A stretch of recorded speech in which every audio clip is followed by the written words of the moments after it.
Yeet, yeet, yeet, yeet. What up, Crypto Street Podcast? You are tuning in. Thanks so much for listening to us. This is Dale. We out here pumping. Know what I'm saying? Big It's time. been big, crazy last couple weeks. 7 days, I should say. Bitcoin's up 43% in 7 days. This is the 26th of June. We are recording, so it's just been crazy. Feels good. Feels good, boys. Feels good. Feels real good. I'm just in disbelief right now. Prince, what's shaking, baby? Oh, just another day, man. Like, this is crazy, right? Like, it's fucking just, I don't know. Like, this is just another day in crypto, I guess. Like, I'm in belief over the magnitude of this move. You know, crypto street has been bullish for the last few months, and I didn't know it was going to be this bullish, but you know, like, all that. But yeah, no, I've been good. Like, how can't you be good? Bitcoin's doing it. Like, I guess, granted, if you were all in, like, on alts, you might be like, oh, RIP. Yeah, pounding your head against the wall a little bit. But this is. But you know, even if you are in alts, like, you know, yeah, just sit there. It's pretty shitty that you go through this right now. But I kind of like you'll see rotation money a bit. Granted, you know, I've kind of gone over this. How much will alt pump? I don't know about that, but it's not to the world, people. Yeah, it seems that this pump here the last couple of days has turned you into a robot, also, which is fantastic. That means you're a machine. Been trading it like an animal. I've been on this week. I haven't really been doing a whole lot of trading at all this week. Been on a psychedelic spiritual journey. Still on one as we speak, actually. Yeah, I'm kind of coming down right now, so I'm a little groggy. Hopefully I can keep a straight line of thought. I have a whole bunch of baseball bets going that somehow I just do degenerate shit when I get into these weird things, and I don't know, like, you know, I have like 8 or 9 different bets going tonight on different baseball games. And they're looking really good. This is the crazy part, right? Looking really good. But yeah, just it's been an interesting time. Interesting time in the life of Prince. I must say, if I don't know if this is coming through or this will come through on the recording, but if Prince's audio is messed up for anybody, sorry, we'll figure it out. But just stick with us. It's actually not his audio. He legit turned into a robot. Like part human, he's like joining Iron us Man from the 5th dimension right now. Can you hear me? So, hello, can you hear me? Skate. You can hear me. Killer, what's up, man? Not too much, dude. We were just chatting a little bit before we started. The last time, so we took a little bit of a break last week, just had too much shit going on. But the last time we recorded, the price was at 8,000 and it's at 12,900 as of recording this. So the entire landscape has changed since we last tuned in with everybody here. It's crazy. I think the sentiment has changed. It feels like a whole different world. Yeah. Like 2017. Yeah, it really does. I was talking with Nick Core the other day, Core Crypto Core, whatever it is, and that's what kind of our conclusion was that this feels like the fall of 2017 when, you know, that back then it just felt like everyone's like 10K is not possible, 10K is not possible, no way.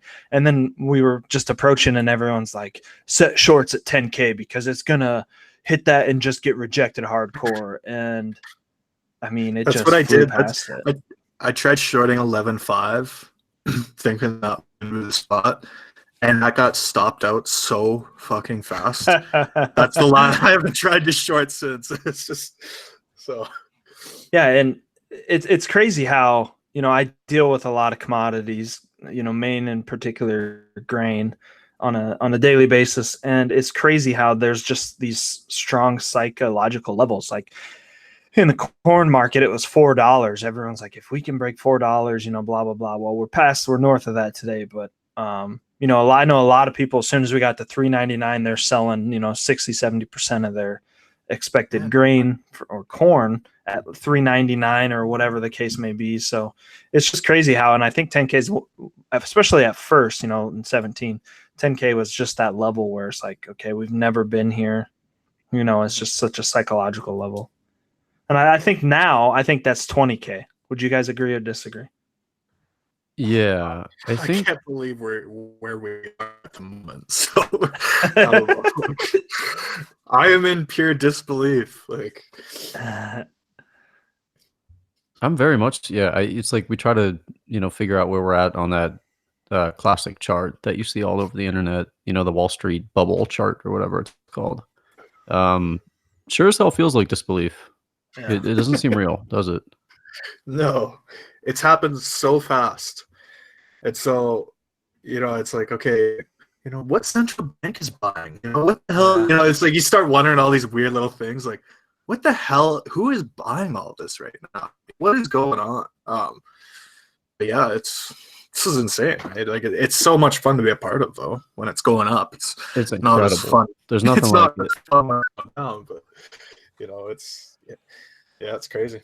I've recently just started to have people who are like not quite in this, like they're kind of tangentially related to crypto, like they bought at the previous top or something like that. And those people are starting to come back into my life where they're like, hey, bro, did you see like what happened today? Like, what was that dump? But why is the reason? And first of all, let me say, like, the reason, if you're looking for a reason for moves, especially in crypto, you're not going to find them. It's just shit happens. Like market cycles do market cycles, volatile assets do volatile things.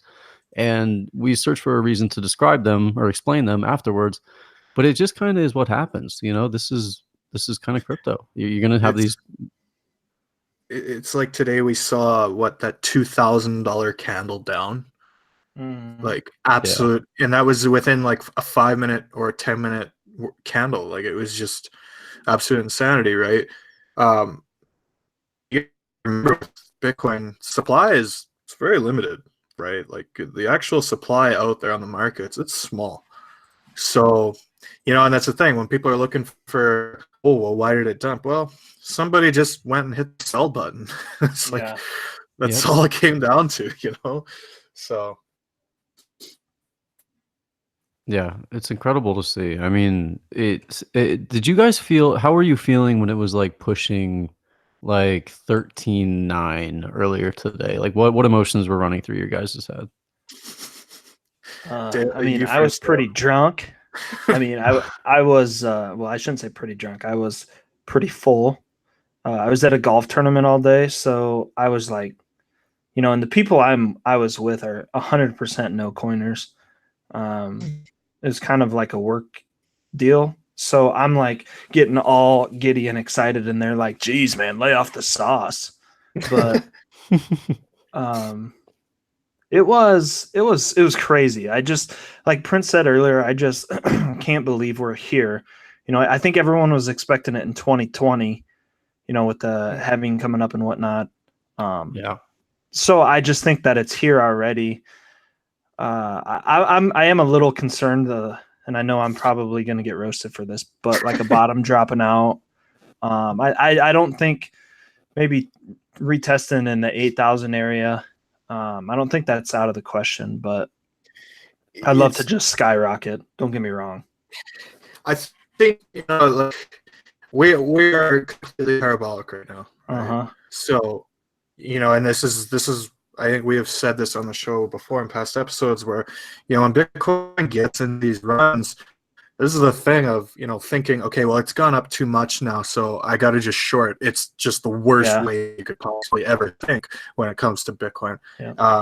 You have to just let it do its thing, and it'll show you when it's like, you know what, I'm done, right? And so today's dump is kind of interesting. I think we'll probably still see it go higher still, but I think, we are probably entering, those final stages. It really feels like we're entering, this is the last the breath of where things just go absolutely insane, right? That's what it feels like to me. It feels like 17 in those moments where things were just going wild. Yeah. So, that's kind of how I see where we're at now. And, so to me, I've gone from being in like an aggressive mode to more of, side of caution. Take those nice profits you made, but sure, you don't just sell everything, right? But, leverage positions, I don't have any anymore. So it's just spot that I'm playing with now. So I just really take the side of caution now because we are flying pretty close to the sun, right? Yeah. So, This is definitely Icarus territory. Yeah. I think, when I was like staring at the chart earlier, when we were pushing like 13.9, I think the most overwhelming emotion was just uncomfortableness. I mean, I was certainly happy, maybe like a tinge of euphoria, but it felt wrong. Like it felt like my like the numbers were just off, and like there was like a glitch in TradingView or something. So I think it's a good thing that that $2,000 dump happened. I mean, I would not Yeah. feel comfortable at all if we were sitting at like 14.5 right now. And I mean, granted, there's very little resistance if you look at the chart, but it just felt like too much too quick. I mean, there's actually a super interesting tweet that I saw a couple of days ago. I think I don't know. I don't remember who like quoted it or retweeted it. It was from somebody I don't normally follow, but it was basically comparing past recoveries after previous bubbles to this one. So there have been like within Bitcoin like 4 different like major bubbles. And it was interesting to see because they followed sort of like a staggering pattern where the first one, I believe, was like a long, slow recovery. The second one was just like an extremely quick upward, like regaining of everything. The third one, which is the most recent, or the second most recent past one, was like another slow kind of recovery. And then now we have this one that we're going through right now, which is the fourth one. And the order was like slow, gradual recovery, big spiking recovery, slow, gradual recovery. And then it looks like we're kind of in this big spiking recovery right now. And again, we've talked about this where like, I think crypto is like traded more on psychology and just greed and fear than a lot of other assets because it's tough to quantify fundamentals on them. And so if we match that, the kind of the second one that went through, then maybe we are in or we're due for like just a ridiculous quick recovery. So I think that's a possibility that, I mean, I don't think many people were considering that when we were at 8,000 2 weeks ago, but I think a lot of people are considering it now. Like, I mean, I was asking some people I know, like, would you be that surprised if you woke up 2 days from now or even tomorrow and the price was like 14 or 14.5? And probably not, because it's been like so ridiculously quickly upward. I mean, again, I don't know, but I guess the only evidence we have to go on is what's happened before. So, Yeah, that's a tough thing because it's still a new asset that, you can only look to history and, put so much on it because there isn't a lot of history, right? So it's tricky, right, to judge this. Like, when you're playing with a parallel trend, it's pretty unique. You don't get that in the markets, right? Like it's something else, and especially in such a condensed one. Like this is, to me, by far the most condensed, one of the most condensed parallel rallies I think I've witnessed in my time, anyways. It feels a lot like 17, when things were just really going crazy, and it was just like, okay, what's going on here? Like, like you just don't even know what's going on anymore, but it just keeps going up, and it's like, okay. but it feels like the tail end of that, which is weird because I think we all feel like we're in the beginning stages of this one. Yeah. And so for it to feel like the very like peaky peak of the previous one seems weird, and it gives me some pause because I think, I mean, I who knows at this point, but I gotta think we have like a period of a few months of flatness, just where we're hovering around somewhere between like 10 and 12. I don't know. I'm curious to see what's gonna happen now. Like I like to kind of maybe separate the market into quarterly chunks, and then these quarterly chunks that I kind of separate my views into line up with, the futures contracts. The June contract expires in 2 days on Friday. So, and there's been a lot of like the open interest, whether it be and the options market, futures market, it's very significant for this expiry.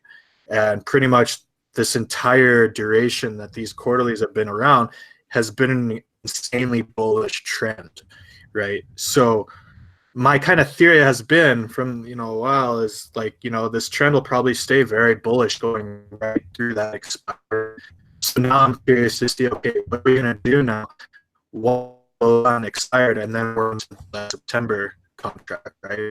And that's the next one to expire. Are we going to see a trend change? What might happen?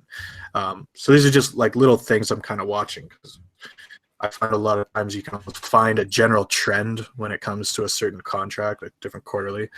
So we'll see. But yeah, it's just be cautious. I think I saw a stat, someone might have been Dog who posted it, Crypto Dog, where it was like just kind of like the amount of liquidations, whether it was short or on the long side during, this past like few weeks or whatever. And there's been more liquidations, dollar value wise, on longs than there have been on shorts. Meanwhile, we've been just going insanely higher, right? So that really says something right there. Right, just chill out with the leverage, because the swings are nuts, right? They're insane, and if you're consistently getting liquidated and you're trying to long it, even though it's in a parabolic trend and it's going higher, but you're getting liquidated anyways, that's like the biggest kick in the nuts I think I can imagine, right? It's like, get liquidated only to go higher, yeah. It's like.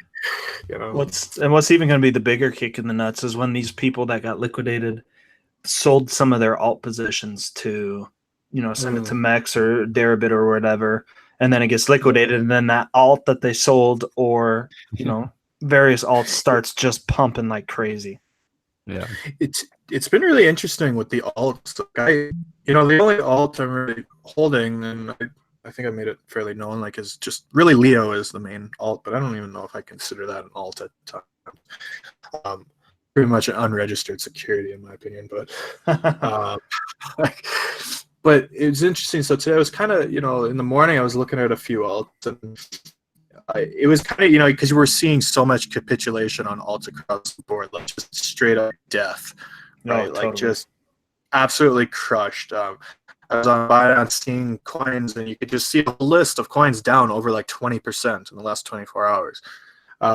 So I was like, okay, let's take a look and see ones even through this maybe are a little unique in the chart that you're showing. And like the one I found, Link, I was looking at Link.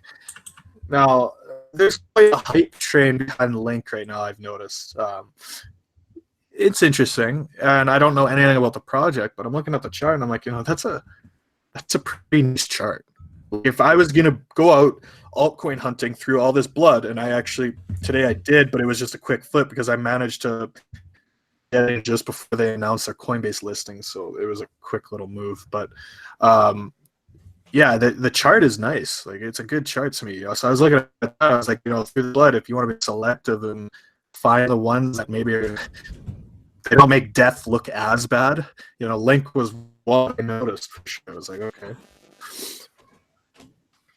Yeah, in terms of like actionable things to trade right now, it's kind of tough because we all thought we had great alt entries like 3 weeks ago, and apparently not. Yeah. I think Prince, you mentioned something earlier this episode where like, don't try to short. I think that's like the main thing. It's just like, we're clearly in an uptrend.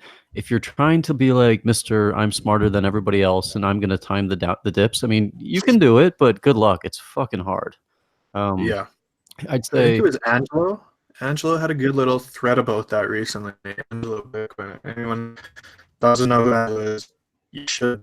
Guys, I don't know, but for people who don't know, Angelo is like OG, like one of the richest guys, like top of the leaderboard on Mex all the time, like really good trader. Yeah. And so he had a story where it was kind of just about from an earlier time where, Mex Trollbox, and how there was somebody who kept saying, the top is coming, the top is coming, the top is coming. So they kept trying to short. Meanwhile, Bitcoin, with how irrational it can get, Bitcoin, when it's going, it doesn't care about being rational. Yeah. So don't don't look at it in a rational sense at times, right? Yeah. You got to kind of, when things start going full retard, you kind of just got to get with it, right? There's some quote picture that some kids say that, and it's awesome because it's so fitting for Bitcoin. And so I was saying, the guy got turned short. He had been around a long time, but he just got blown out because he kept trying to short, and it just kept going higher. And eventually it did go down, like you were thinking. But in the meantime, it absolutely wiped him out because he was, and it can even be just being too early by like 48 hours, you know, like it doesn't matter. Like even just this one here recently, right? Like, because we saw that 2K dump where we actually had erased 17% gain on the day in a matter of 15 minutes, right? So it's like, even if someone tried to short at the start of that day, they were getting liquidated or stopped out. You know what I mean? Like there was no way they were still going to be in their position.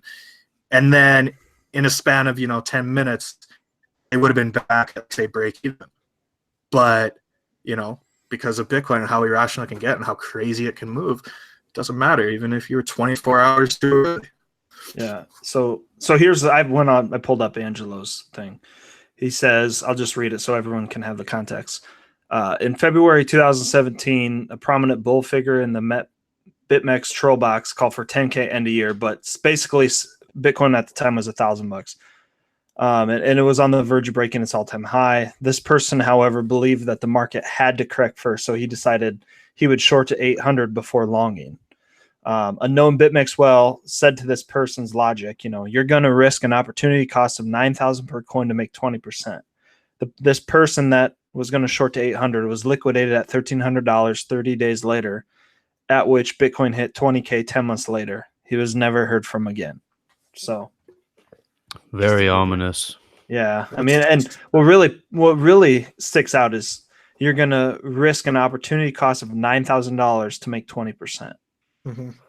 If you think about it in the long run, more so than just a short, quick 20%.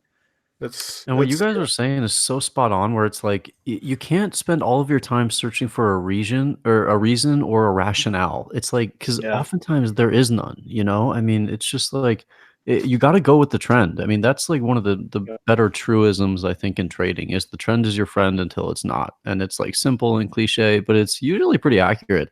And it kind of goes back to like the efficient market hypothesis, where largely traded liquid markets are mostly efficient. That's like the theory. But I think like a more accurate theory is really that they're mostly rational most of the time. But there are periods like I think what we're in right now where it's going to be irrational. And you have to keep in mind that it can be irrational for a year or 6 months or 18 months or whatever.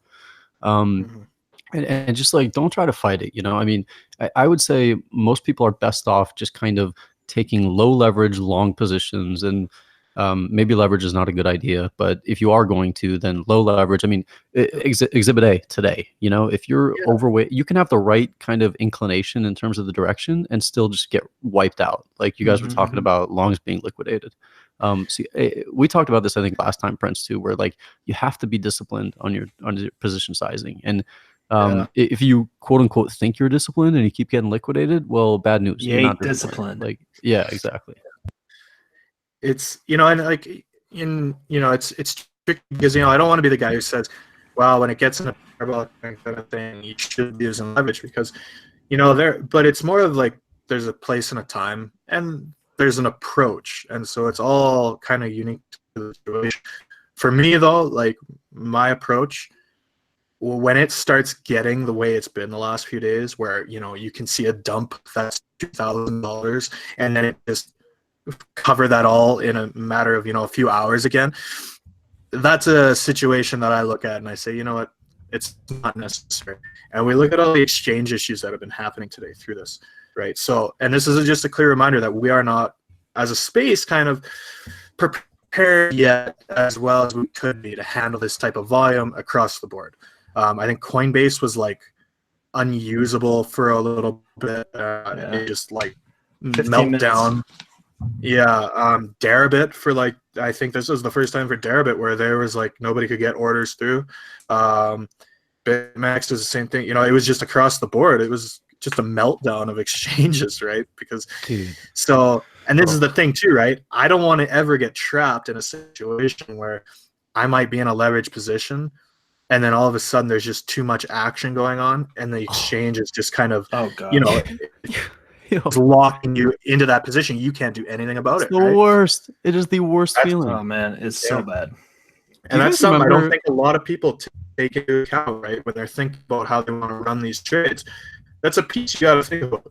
If things get absolutely insane, are you comfortable holding through it getting absolutely insane and not being able to touch it?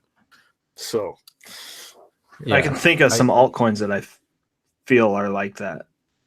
Yeah, I distinctly remember too, like this is back when I first got started in like 16 probably, where I was trading some shitcoin on leverage on Poloniex, and I'll never forget, like this is when like I had very little in this and I was just like gambling everything on every trade, just being like, fuck it, I'll either be slightly more poor or way more rich, so screw it. But I remember I took like a fat long position. I think it was Ripple actually on Poloniex. And I had it and it started to run and the whole fucking exchange went down for like 30 minutes where oh like god. you were I just remember long those as days. shit, like could not access it at Yeah. all, and people are up in arms and be like, I'm gonna sue Poloniex, this is a scam, you're stealing our money. And like you have to account for that. It's crazy, but like that's the world we are operating in right now, you know. And like you may think like, oh, you know, I don't get liquidated unless it goes down $2,000, I'm fine.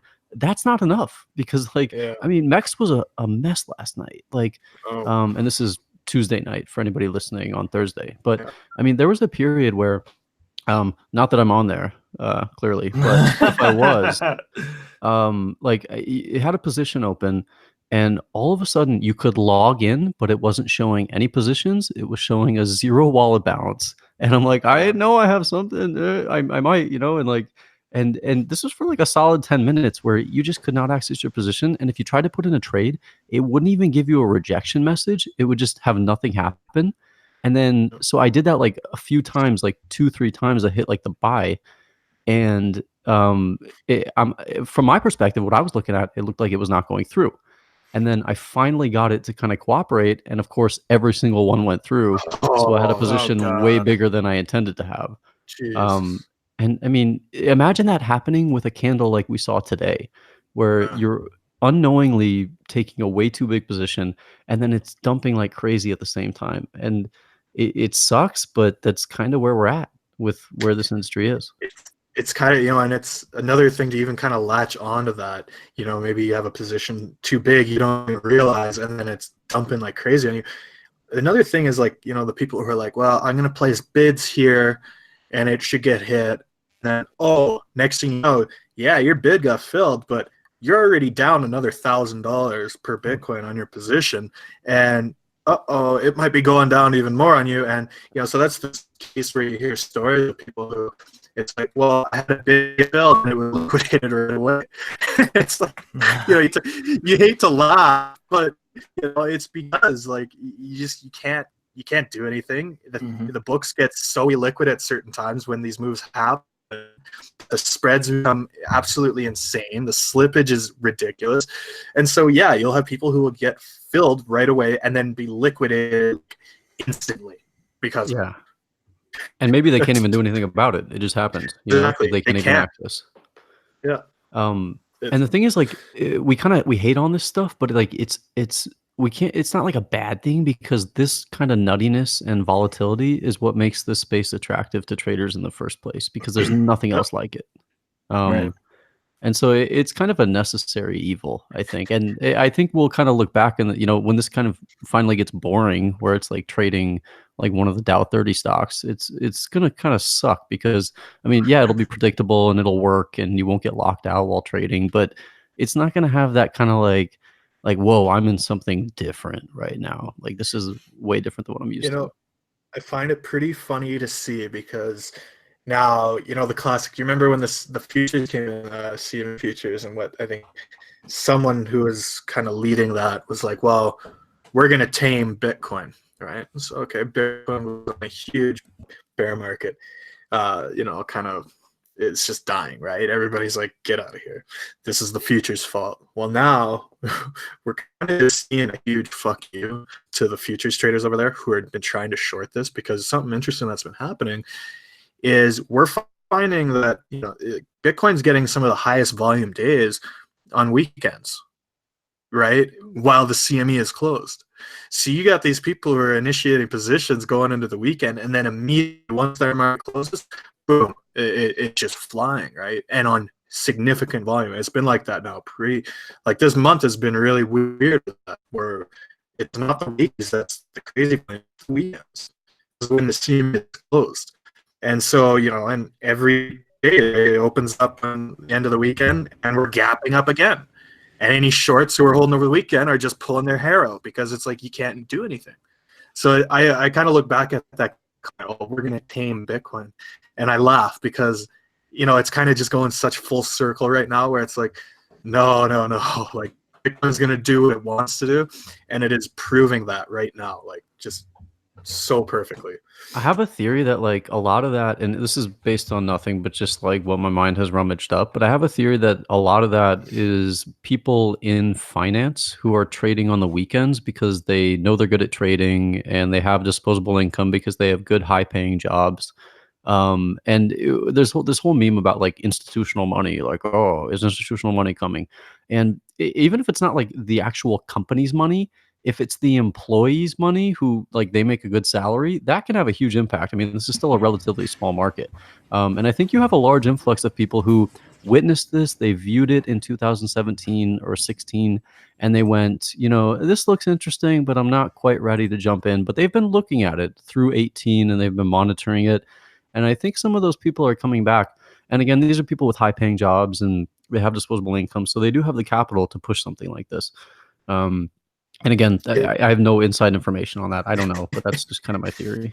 It's weird, right? Like, it's tough to try to explain why it is the way it is with the weekends, because like I don't think I've really ever seen Bitcoin like this, where the weekends are kind of consistently where just this huge influx of volumes happening.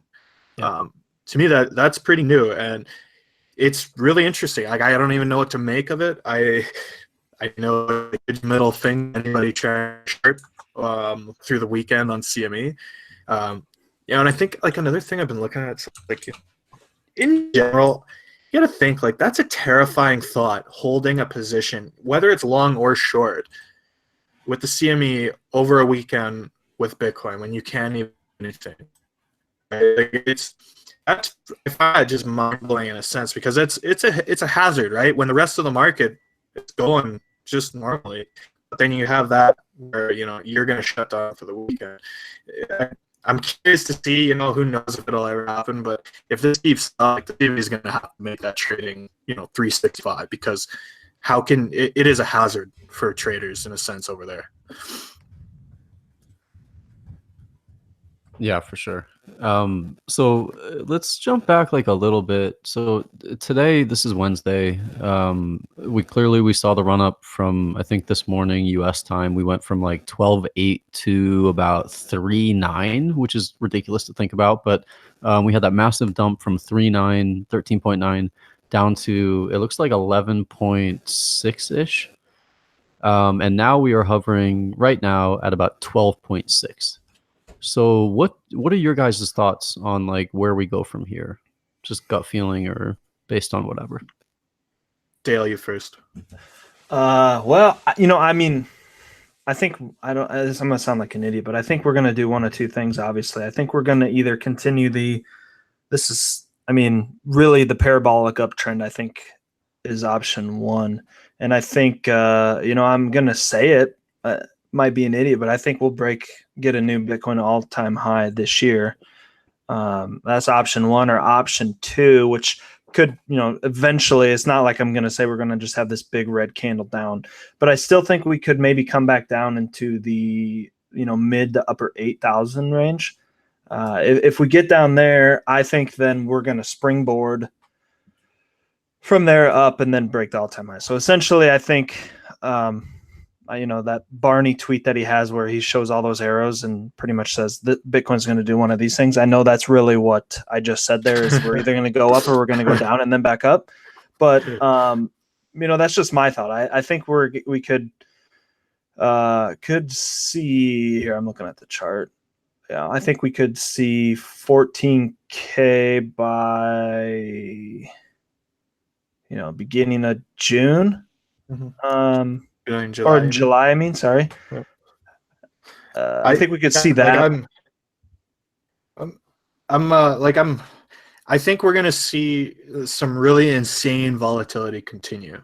Yeah. So, and to me, I still do believe, this is the time to be now a little cautious. Err on the side of caution, because this has to me the hallmarks of something that is getting pretty overextended now, and the way it's swinging, it's just like, okay, this is gonna keep up for so long. So it's just, I still think we're gonna probably go higher here. I think going into next week, seeing how we act next week is going to be really important now after these June quarterlies, they settle on Friday. So seeing how the markets, I'm curious to see it, and going into July too. So I don't have really any big bold predictions. I don't have any targets. But with that being said, I'm very cautious right now. Yeah. I don't think per se the rally is over just yet. I'm not going to say, top and, it's time to just run for the hills, because I don't believe that's the case just yet. And timing is a very important thing. You can't, you could be, again, like we just touched on, right? You could have shorted this morning or yesterday at the new daily open or something. You would have been liquidated, and then by the end of the day, you would have been break even by potentially, right? So timing is a huge thing with all of this. So for me, it's just really just sit on my hands and let's just see. I'm very curious how next week is going to play out, really, at this point. And here's the thing I think a lot of people need to come to the realization of is, not everyone out there is a day trader or a leverage trader. And as a matter of fact, I've been in for 2.5 years, and I don't even, even me, I don't feel comfortable being a huge leverage trader. I just don't think that's my strong suit. So I think everybody needs to realize what they're good at. And, some people will make more money over the course of time if you can get a decent entry on some of these bottom alts and just holding them and then selling at that 3-4x if that ever happens, or, if your alt you does that, than they would be if they just sat and tried to trade the daily Bitcoin chart or whatever the case may be. So I think a lot of people just need to find out what they're good at and settle with that. That is a great point. Yeah, I agree with that 100%. And that's kind of something that, when you're trading, you learn a lot about yourself and, what your emotions are, what your natural inclinations are. And for me personally, that's been I'm really bad at trading bear markets. I'm just I always look at the bright, it's I'm always looking for oh, well, what's the next bullish thing? And that really fucked me over in the bear market. And so I've kind of come to the realization that I need to, I'm prone to both too much optimism and too much greed. And so I need to kind of guard against that by taking smaller position sizes. I think if you look at the Bitcoin chart, the levels I would be looking for, my gut feeling is that we kind of are range bound here for a little bit, just because I felt like the move to 13.9 felt like too much. And I was getting uncomfortable. I didn't think it could be sustained. And I think the levels you want to look for are 11.5, which we kind of bounced off of today. And if it breaks that, then 9.8, you might be looking to buy. If it breaks 9.8, I have no idea. Anybody's guess is as good as mine at that point. I think we could go back down to 8.3 or so. But I don't think we do. I think maybe 9.8 is a pretty strong support at this point. Yeah. But it's something to keep watch of too. And I hate to be the guy that, because it isn't the gap, gaps. When you have a gap on a chart and CME closes on the weekends, you get gaps on the chart. You get, so there's the whole thing. Well, gaps got to get filled. Okay, that's not always the case. Gaps don't always get filled, but there's a pretty decent probability that they will get filled. So you want to look at some levels to the downside. There's a there's a decent amount of gaps to get filled. It's not to say that they're going to, but it's to say over time the markets have shown that there's decent probability that they do. So that's some, if you're looking for levels to the downside, those are good levels to keep an eye on. Perfect. Yeah. That 9,800, like you said, Killer, is really strong, and I think again it goes back to that psychological level of that 10,000. Yeah. So, all right. That is basically all we have tonight. I think Bitcoin with the run up, we kind of felt that we should really focus on that and kind of talk about it and get Prince's view from Mars or wherever he's at. So that's all we got, folks. Thanks for listening. From Prince, Killer, myself, we love you guys. Take care. Peace out. Tip your waitress. Get them hootskis with your boys. Stay safe. We'll talk to you guys later. Later.